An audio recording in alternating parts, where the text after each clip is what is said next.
YouTube ప్రేక్షకులకు నమస్కారం. మరొక 10 సంవత్సరాలు గనక కర్ణాటకలో, తెలంగాణలో కాంగ్రెస్ ప్రభుత్వం ఉంటే ఖచ్చితంగా మన దేశమే ఒక వెనుజులా దేశంలాగా, ఒక గ్రీస్ దేశంలాగా, అలాగే మన పక్కకే ఉన్న శ్రీలంక దేశంలాగా అయ్యే అవకాశం అయితే క్లియర్ గా కనిపిస్తా ఉన్నది. అది ఎలాగంటే వెనుజులాలో పరిస్థితి చూస్తే చమురు ఎక్కువ నిల్వ ఉండే దేశం ఏంటిదంటే వెనుజులా. కానీ ఒక టైంలో ఏంటంటే అంతర్జాతీయ మార్కెట్ ఆ చమురు విలువ తగ్గడం, సో దాంతో మార్కెట్ పడిపోవడం వల్ల అక్కడ ఆర్థిక సంక్షోభం ఏర్పడింది. అంతేకాకుండా అక్కడ కొంతమంది రాజకీయ నాయకులు వాళ్ళు మళ్ళీ ప్రభుత్వాన్ని ఏర్పాటు చేయడం కోసం, రాజకీయ లబ్ధి కోసం వాళ్ళ స్వార్థంతో ఏంటంటే నిత్యావసర సరుకులు తగ్గించడం, దాంతో రైతులు పండించే పంటలు కూడా తగ్గించడం జరిగింది. రైతులు పండించడం బంద్ చేసారు. దానివల్ల మళ్ళా నెక్స్ట్ ఏంటంటే ఫ్యాక్టరీల ఉత్పత్తులు తగ్గినాయి. దాంతో మళ్ళీ ముడి సరుకుల రేట్లు పెరగడం, చాలా గందరగోళం ఏర్పడేది. అలాగే తరచూ వాళ్ళు ఏంటంటే కరెన్సీని ముద్రించేటోళ్ళు. ఆ కరెన్సీని ముద్రించి ఈ యొక్క ఉద్యోగస్తులకు జీతభత్యాలు చెల్లించేది. ఈ విధంగా కరెన్సీ ముద్రించడం వల్ల వాళ్ళకు జీతభత్యాలు పెంచడం వల్ల ఆ డబ్బుల విలువ అనేది పడిపోయింది. కాబట్టి మళ్ళీ అక్కడ ఆర్థిక సంక్షోభం ఏర్పడింది. తర్వాత శాంతి భద్రతలు క్షీణించినాయి. అక్కడ దాదాపు అక్కడ నుండి 30 లక్షల నుంచి 40 లక్షల మంది వేరే దేశాలకు వలసపోయింది. అక్కడ ఒక్క పూట అన్నం తినాలంటే ఇబ్బంది అయ్యే పరిస్థితులు అక్కడ ఉండేది ఒక పూట.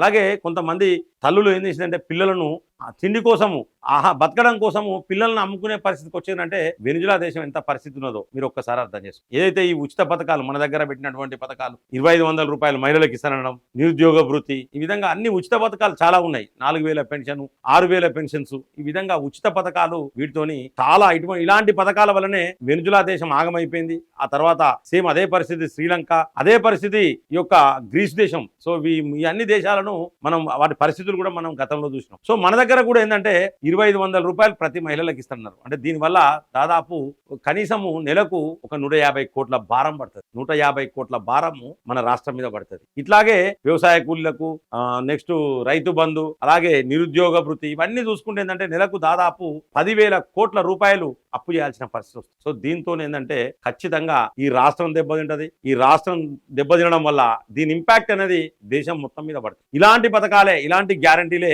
కర్ణాటక ప్రభుత్వం కూడా అక్కడ ఇలాంటి గ్యారంటీలు ఇచ్చింది. ఇలాంటి పరిస్థితి కనుక కర్ణాటక ఇక్కడ వచ్చాయంటే ఈ రెండు రాష్ట్రాల ఇంపాక్ట్ అనేది పూర్తి దేశం మీద పడితే ఖచ్చితంగా మన దేశం కూడా వెనుజులా, శ్రీలంక, గ్రీస్ దేశం లెక్క అయ్యే అవకాశాలు ఉన్నాయి. ఎందుకంటే వీళ్ళు ఇచ్చిన పథకాలు ఏంటంటే, అంటే నేను పథకాలు ఇవ్వడం తప్పని చెప్తున్నాను. రైతు బంధు, నెక్స్ట్ కౌలు బంధు అనేది కూడా ఇస్తారని చెప్పారు. సో ఇవన్నీ కూడా ఇవ్వడం అనేది నేను తప్పని చెప్పడం లేదు మిత్రులారా. ఏ దేశమైనా ప్రజలకు ఏమైనా మేలు చేయాలనుకుంటే రైతులకు వ్యవసాయం చేసుకునేటప్పుడు వాళ్ళు ఏ విధంగా వ్యవసాయం చేస్తే వాళ్ళకి ఏమేమైనా ఎక్విప్మెంట్స్ కొనిచ్చి వాళ్ళను వ్యవసాయానికి ప్రోత్సహిస్తే బాగుంటుంది. అంతేగాని ఈ బంధుల పేరు బిట 15,000, 20,000 ఈ విధంగా ఇవ్వడం వల్ల రైతులకు కూడా ఏం లాభం లేదు. మన దేశం రక్షణ ఉంటేనే రైతులు రక్షణ ఉంటారు, రైతులు రక్షణ ఉంటేనే మనందరం రక్షణ. కాబట్టి మన దేశాన్ని మరొక వెనుజులా, మరొక శ్రీలంక, మరొక గ్రీస్ దేశం కాకుండా ఉండాలంటే ఈ ఉచిత పథకాలు అనేటి మన దేశంలో ఎక్కడ కూడా ఉండకుండా ఒక చట్టం తీసుకురావాలి. దయచేసి ఈ యొక్క వీడియోను అంటే మద్దతు ఇచ్చేవారు, నాకు మద్దతు ఇచ్చేవారు, ఈ యొక్క ఉచిత పథకాలు వద్దనుకునే వాళ్ళు ప్రతి ఒక్కరు కూడా ఖచ్చితంగా ఈ యొక్క కామెంట్ బాక్స్ లో మీ యొక్క అభిప్రాయం తెలపండి. అలాగే లైక్ చేయండి, కామెంట్ చేయండి,